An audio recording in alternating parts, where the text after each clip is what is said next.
Welcome to Conversations Like No Other, presented by Valley Health System in Paramus, New Jersey. Our podcast goes beyond broad, everyday health topics to discuss very real and very specific subjects impacting men, women, and children. We think you'll enjoy our fresh take. Thanks for listening. Today, Amanda Shaw, licensed clinical social worker with Valley Pediatric Subspecialties, joins us to discuss pediatric behavioral issues. Thank you so much for being here today. Thank you for having me. Let's just dive right in. What are the first questions you ask to assess a child when meeting parents for the first time? Parents reach out for all different reasons. Some examples that I hear often are, my daughter won't listen to me, she's throwing temper tantrums, I don't know what to do. Or my son won't take a bath when I ask, he refuses to get in, I can't do this every night. These are just some of the situations that many parents face on a daily basis. You are not alone. Parenting is hard. So parents are normally reaching out to me when they feel stuck. They feel like they've lost control, like nothing they're doing seems to be working. So when I'm first assessing a family and a child and parents, I ask a few questions. I want to know how their behavior is impacting their daily life. What is the behavior that they're displaying in school? What is the behavior they're displaying at home? Do those match up or are they different? How's your child's health? Are they meeting their milestones on time? All of these types of questions really give me a better picture of the daily struggles that the parent and children are facing. And what's one thing parents are getting totally wrong about their child's quote unquote bad behavior? Yeah, so a lot of parents are seeing bad behavior and they immediately respond with discipline. My son gets mad when I ask him to clean up the playroom. He refuses to do it. He cries, he screams, he even throws toys. I end up taking his toys away and putting him in timeout. So what you're kind of missing there is you're missing a moment of teaching. If you're jumping right into discipline, when a child's emotions are heightened, they're not really thinking clearly and they really need help kind of problem solving difficult situations. So we want to ask ourselves, what is this behavior trying to tell us? That's oftentimes how toddlers and young children communicate, is through actions, through their behavior. So we want to look at, like, are they tired? Are they hungry? Do they not feel well? Is the ask that we are asking too big for them? Is the demand too hard? So all of these things are things that we would miss if we just jump right into disciplining. And we have to really look at what is the behavior trying to tell us so we can really help them try to problem solve. Amanda, what's the biggest red flag you hear from parents? When a parent calls and they say, my daughter's an angel in school, I never get a bad report, but when she comes home, she loses it. That's kind of a red flag that behavior management techniques may be needed in the home. However, on the other hand, if we hear, my son's running out of the classroom, he's hitting other kids, he comes home, he can't sit still, he won't even focus on a movie, these are red flags for something a little deeper. We want to really make sure that we're addressing any medical professional needs that may be there. So maybe, meeting with a pediatrician or a developmental pediatrician, a nurse practitioner, a neurologist.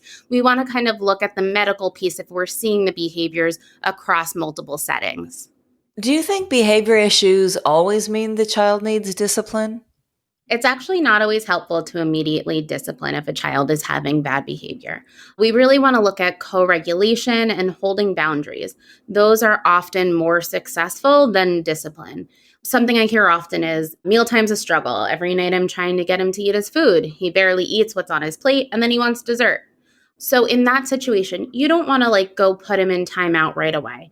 However, you can hold the boundary of, you don't get dessert if you don't eat your food. So maybe we also want to look at, instead of discipline, of how can we engage this child differently? Maybe something novel or something silly. Let's make silly noises after each bite you have of the chicken nugget. So if we go to discipline, we're ultimately not helping them figure out how to problem solve the behaviors that they're having. So it's important to kind of remember, tantrums are part of child development. Their brain is still developing. So instead of trying to prevent tantrums by using discipline, we want to focus on tolerating the tantrum, staying emotionally constant, and then holding those boundaries for those kiddos. And what's the best way to help a young child control their emotions? Co-regulation is key. This is really hard because when our kids are dysregulated, when they're screaming, when they're yelling, when they're throwing things, as parents, it's difficult to stay calm, but that's ultimately what they need. So they're kind of looking at us to calm them down because they don't feel calm. And when kids are dysregulated, they're not logically thinking. So a parent might say, my daughter gets angry when her brother knocks down her tower. She screams and she even hits him. So it's important to kind of help her do a few things here. You're going to want to help her name her feeling, regulate her body, and then problem solve. So we can say something like, it looks like you're feeling angry that your brother knocked down your tower. Do you want to take a break on the couch with mommy? Or do you want to do some rainbow breaths? Once the child is calm, then you can kind of say to him, what can we do if our brother knocked down our tower? And the child may say, we can say, please don't do that. And then you're going to say, okay, great, let's go try and tell him that. So our goal here is to help teach our child how to regulate her body and then how to problem solve a difficult situation. If you're just jumping into discipline for hitting her brother, you kind of miss that whole chance to teach her how to cope with difficult emotions. Let's say my child is hitting and fighting me. What's the first thing I should do? Okay, so ensure safety, right? So we want to gently block or move away from the hits. We want to make sure siblings or other people are not at risk. And then it kind of goes back to that co-regulation, staying calm. Ultimately, your kiddo is feeling super out of control. And if you meet them with yelling, it's only going to heighten their stress response. So they're going to kind of take our lead when they see us calm, even when they're fighting and hitting, as long as they're being safe and in a safe space, being the calm to their chaos is really important. And it's going to ultimately help them calm their bodies. What's your favorite tool to offer in de-escalating a behavioral meltdown? When kids are escalated, it's important, like I said, that we stay calm. We want to make sure that we're still holding the boundaries, but step number one is we have to de-escalate them.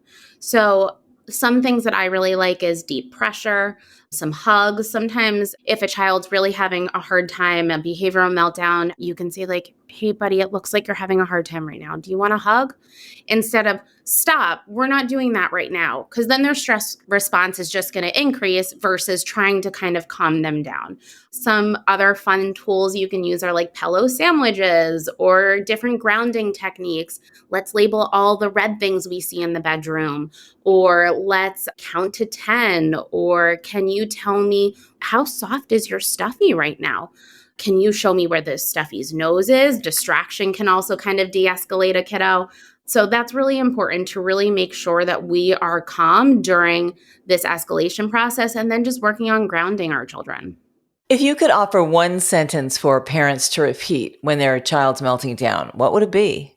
I hear you. You're safe. I am calm. It's okay.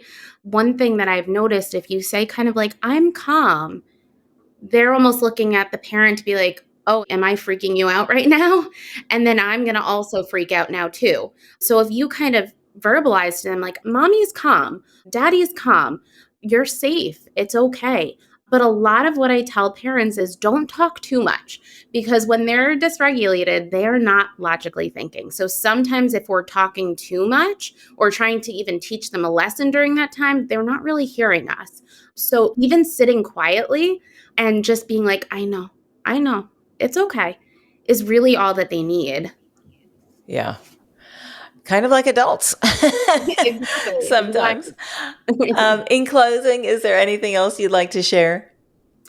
I think just that like parenting is really hard. And I think it absolutely takes a village. And when our children have behaviors, it can feel really overwhelming. And there's people out there like therapists who can help with different techniques that you can use in your house to help manage these behaviors and help our children really thrive and learn how to problem solve in difficult situations and really teach them how to calm their bodies and ultimately leads to a happy and healthier household.